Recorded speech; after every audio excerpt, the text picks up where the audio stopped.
Right now, inside multiple private equity portfolios, entire operating teams are leaving together.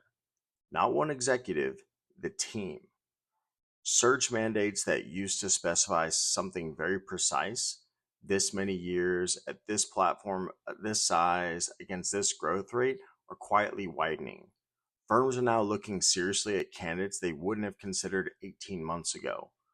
A step up hire, an operator from a smaller platform, a former investor moving into an operator seat for the first time.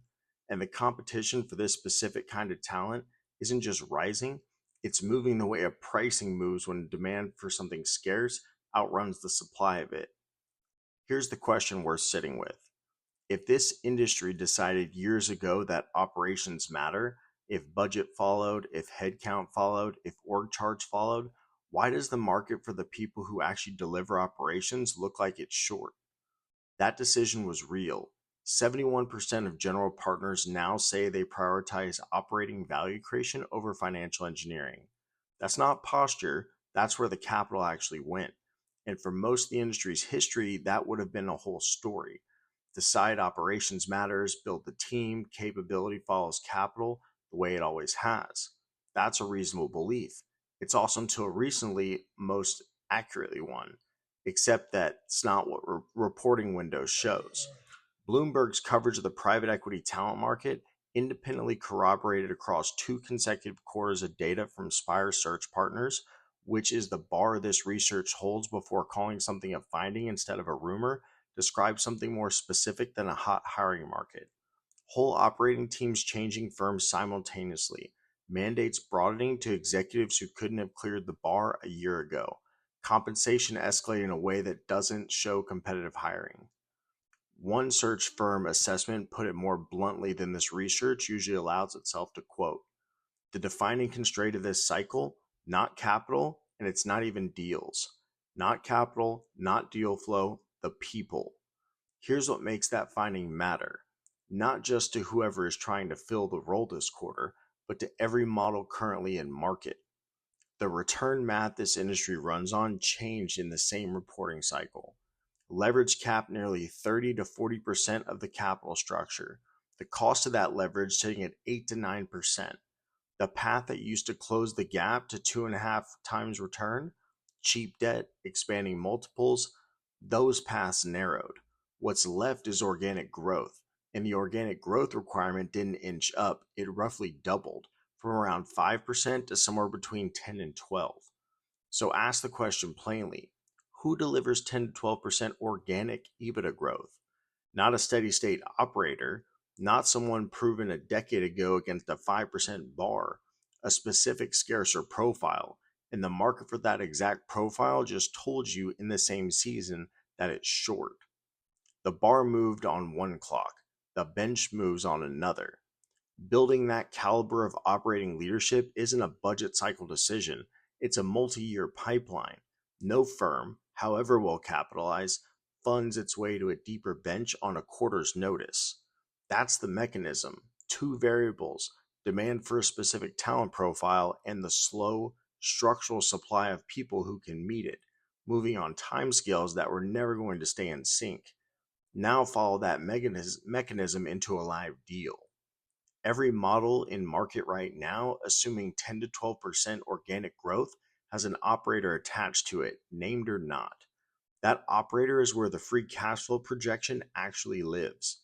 If that person hasn't been verified against this specific bar, the model isn't wrong, it's incomplete. The delivery mechanism the arithmetic depends on has never confirmed to exist the quality the arithmetic assumes.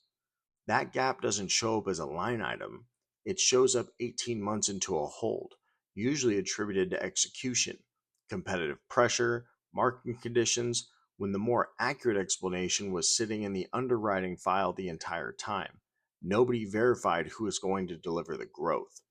This may be part of why 65% of value creation plans miss their targets, a finding this research covered several weeks ago and attributed to a measurement gap.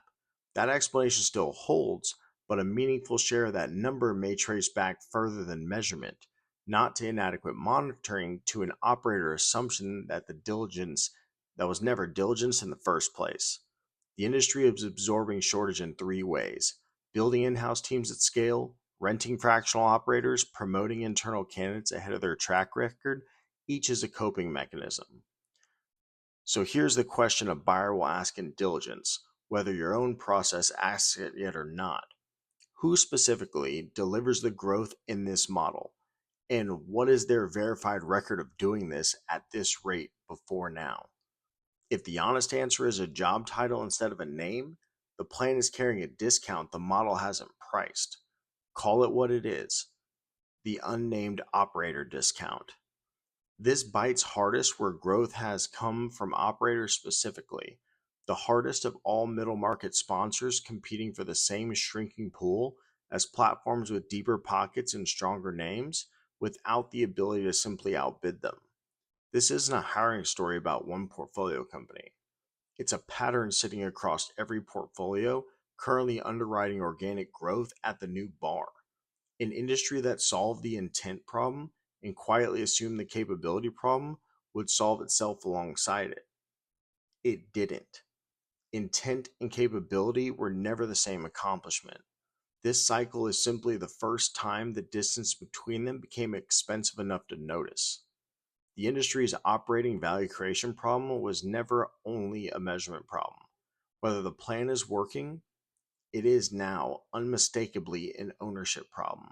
Whether anyone verified before underwriting that the plan could be delivered by the person assigned to deliver it. The bar moved by asking for twice the growth. The bench hasn't moved at all, and nobody underwriting a deal this quarter has priced that gap. My name is Preston Leahy, and I am the go-to for payroll in private equity, nationwide, no exceptions, no rivals. Thanks for watching. We'll see you on the next episode.